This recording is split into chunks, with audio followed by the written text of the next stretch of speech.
Welcome to Mock the Week. I'm Dara O'Brien. Joining me this week are Andy Parsons, Holly Walsh and Russell Howard, Frankie Boyle, Hugh Dennis and Stuart Francis.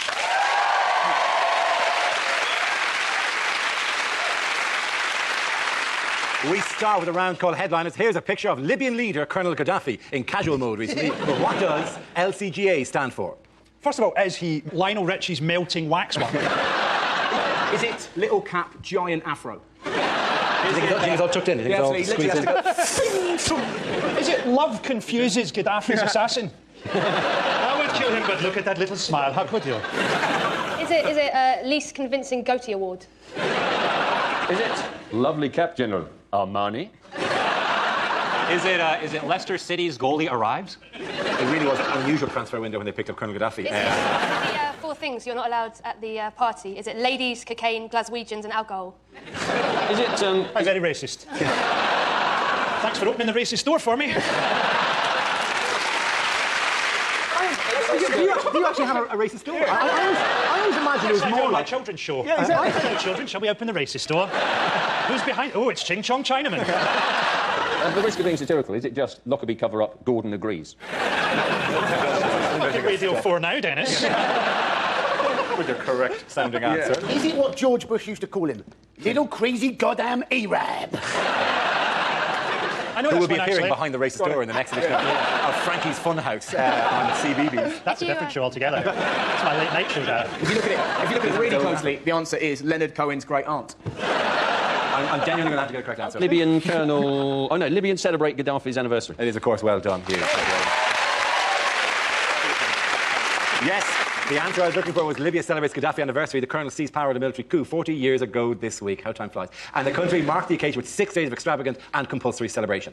How was it? Did you enjoy it? It was absolutely fantastic. I had a whale of a time. Every time the dip star were absolutely outrageous. I'd imagine the top body hummus, all right, yeah. It was fantastic. They compared it, didn't they? He said that it would be a celebration on the same lines or even better than Beijing 2008. And the reason he said that was because apparently, as well as fireworks and stuff, they've got the world's biggest tent. Yeah. That was amazing, which isn't even true. The biggest tent in the world is the one Vanessa Feltz uses when she goes to Glastonbury. A friend of mine. Fucking you. It's the world's biggest tent, though. It would have taken an absolute arseache to put it up, wouldn't it? Do you think they just spent ages? Andy, you're putting your tents up wrong. Well, how do you? They had the Italian red arrows at it. To me, all the red arrows are just cowards, aren't they? Highly skilled pilots who, while we're at war, choose to perform at country air shows. Have you seen any action recently? Yes, Farnborough. I killed a family having a picnic. During the actual ceremony, the ceremony, the usual stuff, there was dancers, and then there was like a big eye for no properly explained reason, and people would walk into the big eye. That's them going into the party. You should see where they're coming out. It's really great. And then as well as that, there was this weird kind of motif, which was they commemorated the hanging of Libyan patriots by the Italians, right? Do you know what you can't see just out of that shot? The relatives of those people are desperately trying to guess the letters of a huge word. A miniature of that as an executive toy. Yeah. It's almost like Libya forgot about Gaddafi's 40th anniversary and had to pick up a stage show on the way home. Quick, go to the garage. We need a massive international stage show. I've got an eye. What does that represent? Looking at things for 40 years. Good work, good work. Good work, because this obviously is what Gaddafi looks like these days. Yeah, which is, let's face it, quite rock and roll. In fact, it's exceptionally rock and roll. You see, who he most resembles in the world, which is Tom Jones. And I'm just like, you couldn't just pick... You pick any photograph of Gaddafi. Look, in a hat. But what's this? Oh, my God. It's Tom Jones, guys. Who was that? Who attended, by the way? Well, no one, really. There was one world leader who came, didn't he, in the morning. That was Berlusconi. Berlusconi accepted the invitation when he heard that Jordan was going, although he left early when he found out it was the country. Because it's always going to be a different party once Berlusconi goes, you know, like, oh, cancel the cat-headed women, send someone out to buy Boggle and Scattergoose. They'd one Western leader at it, and that was because, like, Mugabe and various people arrived, but they also had, excitingly, the President George Abella of Malta and his wife, Margaret. Which just sounds like the most, like they drove there with a caravan. Traffic with a bitch coming over. All the way through. Oh, hot, isn't it hot? Oh, is it hot? Oh, these sheep's eyes don't agree with me. They were worried, weren't they, that Al Megrahi was actually going to show up. And it's a 6-day festival, and Gaddafi is a maverick. There were loads of pictures of Al Megrahi, weren't there? There were. And you're thinking at some stage, not only will there be all the Scottish flags flying again, but you quite expect Gaddafi to wear a Celtic scarf, have a little kilt, be eating porridge oats, watching somebody toss the caber, going, ah! Will you excuse me while I just lock the racist door? It's good to see Megrahi's taking the Scottish lifestyle back with him, though. He's living in a tent and taking morphine every day. I think, people say it's gone bad diplomatically, but it's gone not that bad considering it's Scottish people trying to do diplomacy. It's gone quite well. The average Scottish person's idea of diplomacy is going, you're a but it's okay, I like You've opened your own racist door again. I'm allowed to open the racist door, okay? There's a strange thing, isn't there, with Al McGrahy, where there's this defensive compassion, like you're now allowed to commit a crime providing that there's something wrong with you. Sorry I pissed in your coffee, I've got asthma. What is the recent news about Britain's population? Oh, there's loads of us. There's loads! It's now gone up to 61 million. Now, this was reported by The Independent, for example, during the week, with baby boom drives British population to record high. Yep. Whereas The Sun said, Randy couples push population to 61 million. And brilliantly, the Daily Mail said, an immigrant baby boom has fueling Britain's fastest population growth in half a century. Sounds like there's an agenda in place. What was lovely as well was the links, because The Independent and The Mail all had links to how population is going to affect us in the future. The Sun had a link from that news story that said 11 million people have had sex in their car. Are you one of them? I read about this story. Originally on the Daily Mail website, and it made a big thing about the immigrants. And then it said the average woman in Britain now has 1.9 children. And I thought, who are all these 0.9 people? And then I read the comments underneath, and there they were. What we need to do, I think, is put teenagers off sex, and I am the very man for that job. You know the way they send a prisoner round sometimes to tell kids in school that crime isn't going to be good for them? They should send me round to show them what sex is like in a long-term relationship. And for realism, in the middle of it, my 2-year-old son walks in and tells us both that he needs a poo. Hang on 1 second. Oh, I've just got you a can phone lock the racist door, but you can't lock the bedroom door. BNP, they got very excited by the baby boom statistics, didn't they? And like Jerry Adams used to, when he was on the news, they always had to dub his voice, didn't they? I think for the BNP, whenever Nick Griffin's on the news, they should dub his voice with the voice of Joe Pasquale. I think it'd be funny if it was Mr. T. Sorry. I was going to say, or like a Jamaican. With a patois. BNP here. Trying to steal my jobs and ting. When he steel drums in the background. Does anyone hear a creaking door? We need to do some serious things to tackle the population problem, right? First of all, we should get Fiona Bruce during Antiques Roadshow to every 30 seconds go, boo! And secondly, we need a security firm patrolling Kerry Katona's vagina 24/7. OK, at the end of that round, the points go to Russell, Holly and Andy. Now we play a round called Colonel Gagaffey. This game involves Holly, Stuart, Andy and Russell, so if you could make your way to the performance area, please. This is where we test our performance stand-up skills. We spin our news generator, it settles on a topic, and anyone can volunteer jokes about the chosen subject. The winners are the people I judge who produce the funniest stuff. OK, here we go. Let's spin the wheel. The first subject is international relations. Who wants to come in on that? Andy Parsons. Now, the new head of the Tamil Tigers has been arrested by Sri Lanka. Now, I always think the Tamil Tigers, they don't really sound like a terrorist group, do they? I always think they sound more like a rugby league team. It seems that even the terrorists are resorting to marketing techniques to try and get more members. Are we soon going to have the Al-Qaeda Rhinos? Will it be the Israeli Broncos against the Hamas Cowboys? Maybe it's not even the real IRA. Maybe it's Real IRA. Thank you very much, Andy Parsons. OK, let's spin the wheel again. Subject is dating. Who wants to come in on that? Holly. My favourite way of meeting people at the moment is this thing called Close Encounters, or I Seek You. You might have seen this. It's the people who text into the free newspapers, and they go things like, I was the girl in the grey jacket, you were the guy reading the book on the train, call me. Have you seen these? I saw one the other day that said, I was the guy in the skin-tight orange vest top, you were the girl pointing and laughing, call me. I was the guy in the tweed jumpsuit, you were any woman, call me. My friend works for the only newspaper in Guernsey, and she said they tried to run one of those I Seek You columns, but they had to drop it after a week, because it was like, I was the guy in the white apron, and everyone's reading it going, oh, that'll be Dave. There's only 7 people on this island, you stalker. Thank you very much, Holly. OK, that leaves it with Stuart and Russell. Let's spin the wheel. The next topic is the Consumer Society. Russell.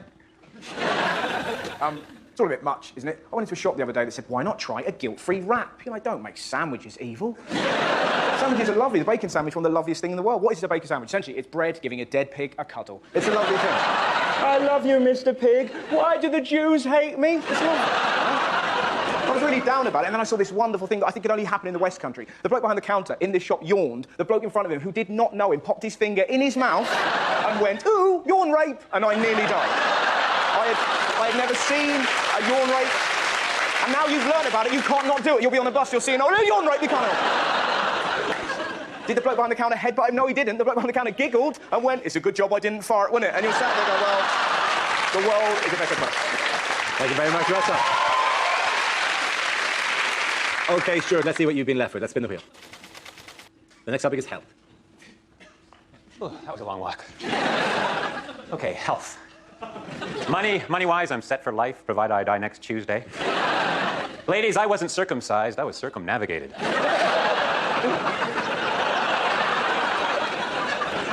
Just because I have arthritis doesn't mean I can't live a normal whole.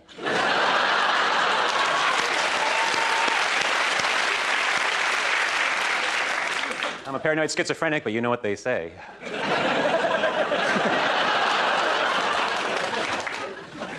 Unfortunately for agoraphobics, a cure is just around the corner. My manic depressive buddy was attacked by a bipolar bear. My therapist says I have a preoccupation with vengeance. We'll see about that. My neighbor's in the Guinness Book of Records. He's had 43 concussions. He lives very close. In fact, just a stone's throw away, but the point. To your health, my friends. At the end of that round, the points go to Stuart and Holly. Our next round is called If This Is the Answer, What is the Question? On the board of 6 categories. Holly, which category would you like? Media. OK, media it is. The answer is 200 hours. What is the question? Is it what amount of drinking can the average Scot fit into a happy hour?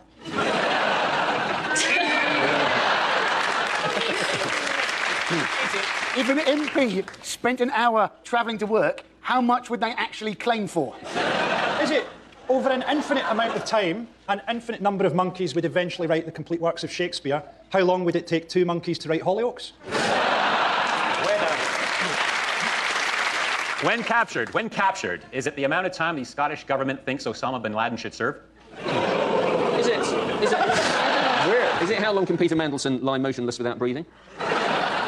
Is it how long did it take Heather Mills to complete Celebrity Total Wipeout?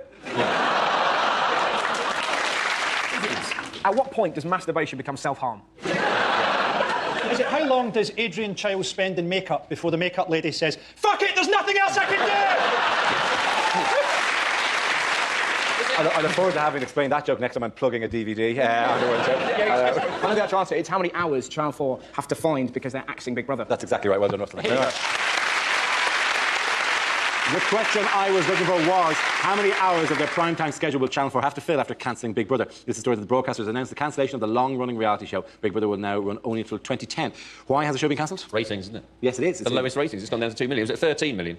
But I think they should never have had different series anyway. They should just kept the first lot in there for... That would be great. Well, just to see how long it takes them to eat each other. I think that's what... It's just got too predictable, hasn't it? I mean, I've not seen any of this Big Brother. I've not even read about it in the paper. But I can say with confidence that the gay one's a bit annoying, the lesbian's a bit bossy, it's a shame for the one with special needs, and the racist one stands a good chance of winning. The thing it did change, it changed the language of television, Big Brother, in many, many ways. I mean, there was the voting people out and tasks, and the secondary programme, that's the big thing that they did, which not enough shows do. I would love to hear at the end of Newsnight where they go, for more on this story, why don't we go to BBC 3 and see who's joining Paxo in the Newsnight jacuzzi?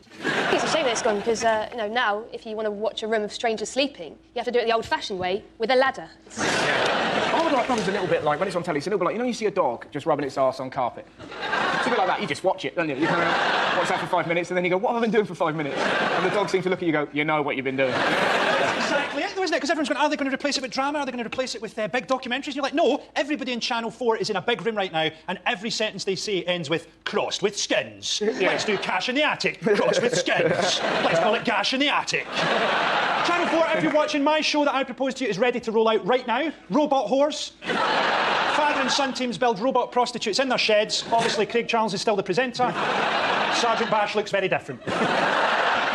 In other news, what scandals rocked the world of rugby recently? There's a thing called Bloodgate. Yeah, this is the story of a rugby player who basically has faked a blood injury so as he could get substituted. Yes, Tom Williams is He was the worst actor in the world. There's footage of him, and he basically took a blood capsule out of his sock, put it in his mouth, right, fell over very dramatically, and then as he was being carried off the pitch, winked so as the TV cameras could actually see it. He's been banned for 4 months, but on the plus side, he has got a part in the opening sequence of Casualty. I thought it would have been a lot better if he'd hidden it up his arse and just come out of the scrum like, ah! You dirty bastard! He got the blood capsules. They came from a joke shop, I think, didn't they? Yeah. That'd be fantastic if everybody did that. If, Eduardo goes down in the penalty area, you get a lot more sympathy if he comes up with an arrow sticking through his head. Do you know how they It's a invented ring. rugby? Do you know how they invented, you know the famous story? There's a wee boy at rugby school, picked up a ball. football Yeah. and his friends joined in. Yeah. And do you know the irony is that if his friends had beaten the shit out of him, they'd still have invented rugby. It's not even particularly look at it, for God's sake. He looks at him of Dawn of the Dead. He's gone too far with that. Like, he should be hanging at a shopping centre while 7 survivors with thought of shot. Like, he's like, oh no, there's an undead on the field for Harlequins. Clear the pitch, remember the undead is They here. do a thing called cutting and stitching. So basically what happens, before the game, they cut you, and then they stitch it up, and then if they're losing, they get you to open the stitches up in the middle of the game. That would basically mean you're pretty rubbish at rugby, innit? If they go around and go, Johnny, make sure you throw it, you, Steve, make sure you kick it. Russell, we're going to cut you. In case we're losing, we need you to pick the stitches out of your wound, because you can't catch the ball or do the kicking with the ball. Yeah, you're just good for bleeding, all right? Who here congeals the worst? I think it's absolutely despicable. You'd never have this happening back in Canada. I defy you to name one Canadian athlete who's cheated. Is it a sport? It sort of seems to be men with no teeth fighting. It's like something we invented so that fat public schoolboys could have something to do when they weren't punching each other at a wedding reception. Apparently the game works. I'm not a rugby man to go to rugby school. Apparently the game works at the school level because there's a job for everyone in the class. As in the kid who's fast can go in the wing and the fat short kid can go in the front. It's really like Bash Street kids. Everyone has something to do. And the kid who likes using scalpels to cut the stitches. So, there being a position for everybody in the class. I love the fact that at last there's something for emo kids and goths who've been cutting themselves for years. They're like, get out there. We can do with you on the team. Harlequins is a really odd name for rugby. It sounds like it should be a soft-scented box of chocolates. Is there like a spirit of mischief from the Commedia dell'arte? Is that... Good God. It doesn't scream rugby, really, does it? You know. Well, it probably would if you squeezed it hard enough. Are you mistreating that Harlequin again, Dennis? Okay, at the end of that round, boys go to Frankie Hughes' turn. Now we come to our final quickfire round called Scenes We'd Like to See. This is for everyone, so if you can make your way to the performance area, please. I caught ideas for scenarios we'd love to see, and performers come in with their suggestions. Okay, here we go. The first subject is rejected questions from this year's exams. What colour does a Smurf go when we choke it? Translate the following into German. 2 World Wars and 1 World Cup. Doodah, doodah. How many pepperami big boys could you feed to Victoria Beckham through a tube before she became visible to the human eye?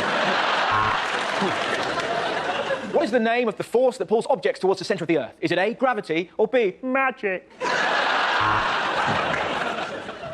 Katie Price is supposedly worth £8.5 million and has got a thriving TV career. Explain.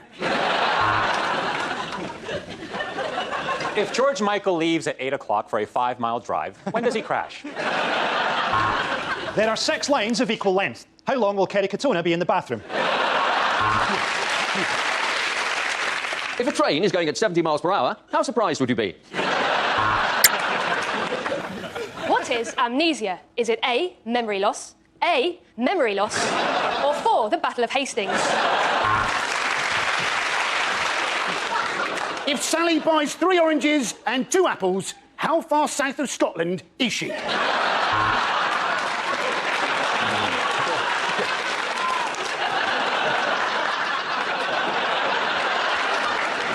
Discuss the idea that Willy Wonka was a paedophile. What is amnesia? Is it A, memory loss, Draw a diagram of the male genitalia. Please use the tracing paper provided. What are most Canadians renowned for saying? A, English. Is standards declining? Hitler, Pol Pot, Genghis Khan. Shag, marry, or kill? There's a wedding where Jane invites 20 guests and her partner Helen invites 40 guests. How angry is God? The next topic is unlikely things to hear on a TV business show. Well, the footsie has had its best day since March. It went shopping, had lunch with friends, and took in a show before shagging a complete stranger it met in a bar. Our invention lets you know whether or not a girl fancies you. We call it beer.